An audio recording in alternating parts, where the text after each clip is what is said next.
और अब सीधे लेके चलते हैं आपको संत कबीरनगर, जहां पर मुख्यमंत्री योगी आदित्यनाथ विकास परियोजनाओं की स्वागत देने के खास कार्यक्रम में शामिल है। सीधी तस्वीर इस वक्त आपको दिखा रहे हैं, जहां पर बच्चों से रूबरू हो रहे हैं और उनके द्वारा बनाए गए चित्रों का अवलोकन भी कर रहे हैं और जो प्रोजेक्ट बच्चों ने बनाए हैं उनसे बातचीत करके समझ रहे हैं, जानकारी ले रहे हैं। सीधी तस्वीर संत कबीरनगर से आपको दिखा रहे हैं। 684 करोड़ के 201 विकास परियोजनाओं की सौगात भी देंगे। योजनाओं के लाभार्थियों को प्रमाण पत्र भी वितरित करेंगे। उसके पहले ये तस्वीर आपको, जहां पर बच्चों से रूबरू होते हुए मुख्यमंत्री योगी आदित्यनाथ और वहां पर जो स्टॉल्स लगे हैं उनका अवलोकन करते हुए।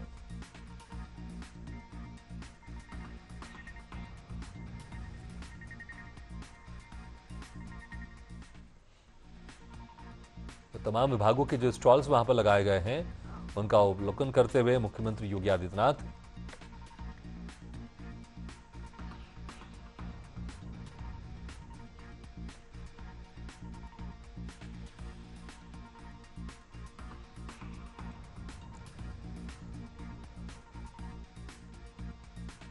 तस्वीर आप देख रहे हैं संत कबीरनगर से, जहां पर मुख्यमंत्री योगी आदित्यनाथ पहुंचे हुए हैं। इस खास कार्यक्रम में कई विकास कार्यों की सौगात भी देंगे और विभिन्न विभागों द्वारा लगाए गए स्टॉल्स का अवलोकन करते हुए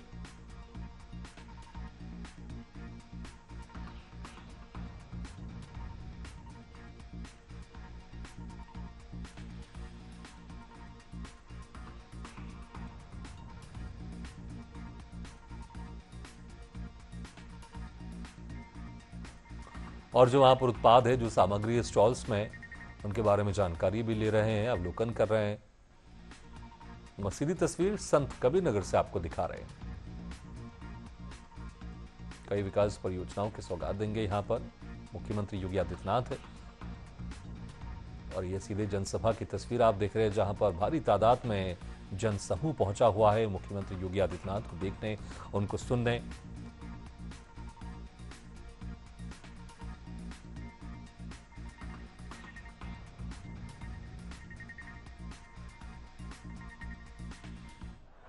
अब आपके बीच में हमारे उत्तर प्रदेश के यशस्वी मुख्यमंत्री पूज्य योगी आदित्यनाथ जी महाराज मंच पर पधारने वाले हैं। एक बार मैं चाहूंगा कि जोरदार नारों से बोलिए, योगी आदित्यनाथ जिंदाबाद, योगी आदित्यनाथ जिंदाबाद, योगी आदित्यनाथ जिंदाबाद, पूज्य योगी आदित्यनाथ जिंदाबाद, भारतीय जनता पार्टी जिंदाबाद, भारतीय जनता पार्टी जिंदाबाद, पूज्य योगी आदित्यनाथ जिंदाबाद, पूज्य योगी आदित्यनाथ जिंदाबाद, भारतीय जनता पार्टी जिंदाबाद, भारतीय जनता पार्टी जिंदाबाद, माननीय मुख्यमंत्री योगी आदित्यनाथ जिंदाबाद, पूज्य योगी आदित्यनाथ जिंदाबाद, पूज्य योगी आदित्यनाथ जिंदाबाद, पूज्य योगी आदित्यनाथ जिंदाबाद। बहुत बहुत धन्यवाद, बहुत बहुत शुभकामनाएं। आपके आदरणीय मुख्यमंत्री जी का आगमन मंच पर हो गया है।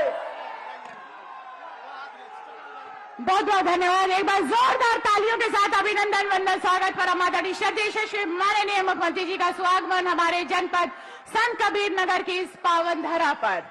जोरदार तालियों के साथ अभिनंदन वंदन स्वागत। जय जय श्री राम।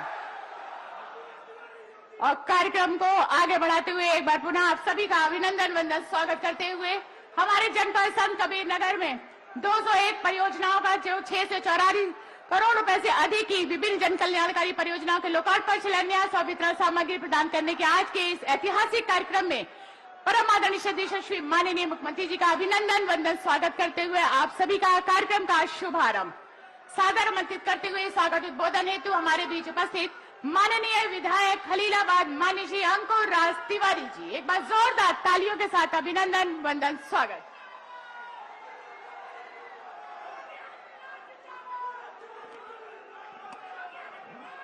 भारत माता की। एक बार आवाज इतनी तेज होनी चाहिए खलीलाबाद की कि गोरखपुर तक सुनाई दे। भारत माता की, भारत माता की।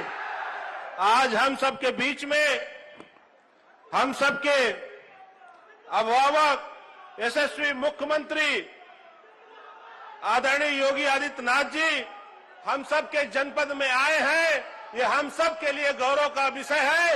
एक बार जोरदार तालियों से स्वागत, वंदन, अभिनंदन होना चाहिए साथियों। आसीन मंच, सामने बैठी हुई हमारी माताएं, बहनें, बड़े बुजुर्ग, नौजवान साथियों, हम सब के लिए ये गौरव का पल है कि महाराज जी का आशीर्वाद हम लोगों को मिल रहा है और संत कबीर नगर जनपद में निरंतर आशीर्वाद मिलता रहता है। साथियों, 2022 में जब मैं विधायक बना, महाराज जी से मिला और यहां के रोडवेज के लिए मांग किया था। 97 से जब से जिला बना था तब से रोडवेज इस जनपद में नहीं था। 15 करोड़ रुपए दे करके महाराज जी ने रोडवेज देने का काम इस जनपद को किया। साथियों, तामेश्वरनाथ कॉरिडोर, 7-7, 8-8 चौड़ीकरण सड़कें दे करके महाराज जी ने इस विधानसभा को, इस जनपद को पूरी तरीके से इंफ्रास्ट्रक्चर से मजबूत करने का काम किया है। साथियों, मैं आपको बता दूं, 2017 के पहले उत्तर प्रदेश की जो हालत थी वो बीमारू प्रदेश के रूप में थी, लेकिन आज उत्तर प्रदेश उत्तम प्रदेश की तरफ अग्रसर है। उत्तर प्रदेश आज इंफ्रास्ट्रक्चर के मामले में, उत्तर प्रदेश आज सुशासन के मामले में, उत्तर प्रदेश आज अपनी पहचान बदल करके पूरे भारत के सामने उपस्थित है। मैं एक छोटी सी बात बताना चाहता हूं। महाराष्ट्र चुनाव में हम लोगों का प्रवास लगा था, प्रचार करने गए थे और जब प्रचार करने गए तो वहां महाराष्ट्र में जिस होटल में हम लोग खाना खाए, सभी कार्यकर्ता, करीब 100 कार्यकर्ता खाना खाए और 100 कार्यकर्ताओं का पैसा नहीं लिया गया और उसने कहा कि जनसभा को संबोधित कर रहे हैं। दिया था, पाप ये करते थे, भुक्तभोगी आपको होना पड़ता था, यहां के नौजवानों को होना पड़ता था, यहां के बच्चों को होना पड़ता था। भ्रष्टाचार इनका और खामियाजा हमारे बच्चों को भुगतना पड़ता था। वे समय काल कल्वित होते थे। आज बहनों और भाइयों, बीमारी को भी समाप्त किया और माफिया को भी समाप्त किया। माफिया मुक्त, कर्फ्यू मुक्त उत्तर प्रदेश। पर्व और त्योहार के पहले हमें कभी मैदावल में, कभी बखिरा में, कभी खलीलाबाद में, कभी धनघटा में दुर्गा पूजा पंडाल लगाने के लिए आना पड़ता था, दुर्गा मूर्ति विसर्जन के लिए आना पड़ता था, रामनवमी के जुलूस को, शोभा यात्रा को आगे बढ़ाने के लिए आना पड़ता था। अब मैं कह सकता हूं, मैं लखनऊ से ही देख सकता हूं कि आपकी शोभा यात्रा और आपका मूर्ति का पंडाल सुरक्षित है। कोई भय नहीं, कोई भय नहीं। अब राह चलते हुए किसी बेटी को कोई गुंडा छेड़ नहीं सकता है। ईमानदारी के साथ व्यापार करने वाले किसी व्यापारी के साथ कोई जबरदस्ती नहीं कर सकता है। उसे मालूम है, बेटी के साथ छेड़खानी की और व्यापारी के व्यवसाय में अनावश्यक हस्तक्षेप करके लूटपाट करने का प्रयास किया तो खामियाजा एक ही होगा, या तो जेल जाना पड़ेगा या जहन्नुम की यात्रा के लिए तैयार रहना पड़ेगा।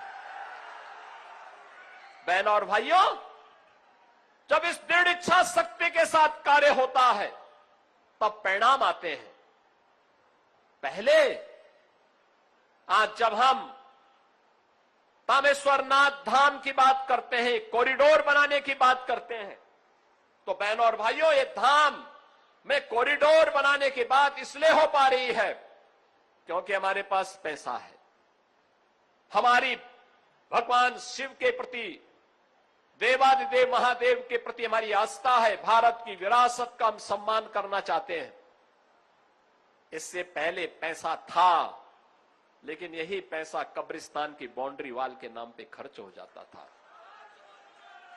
ये पैसा कहीं पे संत कबीर एकेडमी के लिए नहीं खर्च होता था। संत कबीर तो निर्गुण धारा के थे। उन्होंने जितना मुस्लिम कट्टरपन के खिलाफ कहा उतना ही हिंदू कट्टरपन के खिलाफ भी कहा। लेकिन हिंदू ने उन्हें पूजा है और मुसलमान दूर से भी नहीं छूना चाहता है। यही अंतर है, यही अंतर है। आज संत कबीरदास जी के नाम पे एकेडमी बनती है, ऑडिटोरियम बनता है और साथ साथ बाबा तामेश्वर नाथ धाम के कॉरिडोर के निर्माण के लिए भी हम कार्य कर रहे हैं। मैंने तो कहा है तामेश्वर नाथ धाम के लिए जितने लोग वहां बसे हुए हैं उनको हम मुआवजा देंगे, बसाने की व्यवस्था करेंगे। वे लोग सहयोग करेंगे तो आने वाले कई 100 वर्षों के लिए, आने वाली पीढ़ी के लिए उत्तम धाम का निर्माण हो जाएगा। पैसे की कमी नहीं, पैसा हम दे देंगे, वे सहयोग तो करें। बैजूनाथ धाम का मंदिर बीच में क्षतिग्रस्त हुआ था। हमने धर्मार्थ कार्य विभाग को कहा है जल्दी से उसका प्रस्ताव मंगाओ, वहां पे भी कोई कार्य होना चाहिए, बैजूनाथ धाम में भी होना चाहिए काम। बहनों और भाइयों, आपकी आस्था को सम्मान देने वाली सरकार होगी तो ही विकास करा पाएगी। जिनके मन में आपकी आस्था के प्रति सम्मान का भाव नहीं, वे विकास भी नहीं करा सकते। वे छात्रों की छात्रवृत्ति को हड़प जाते थे, विकास के कार्यों को लूट मचा देते थे, नौजवान की नौकरी में लूट मचती थी, किसानों के लिए आने वाली योजनाओं में भी व्यापक भ्रष्टाचार था। आप सोचो, कोई ये कल्पना कर सकता है? पूछना चाहिए कांग्रेस और समाजवादी पार्टी से, एक बात पूछनी चाहिए। अकेले संत कबीर नगर की जब मैं बात करता हूं तो बहनों और भाइयों, प्रधानमंत्री आवास योजना में ग्रामीण और शहरी को मिलाकर के अगर संत कबीर नगर में हम देखेंगे 95,000 परिवारों को एक एक आवास मिला है। 95,000 परिवारों को, 3.5 लाख गरीबों के घर में शौचालय बना है पिछले 9 वर्ष के अंदर।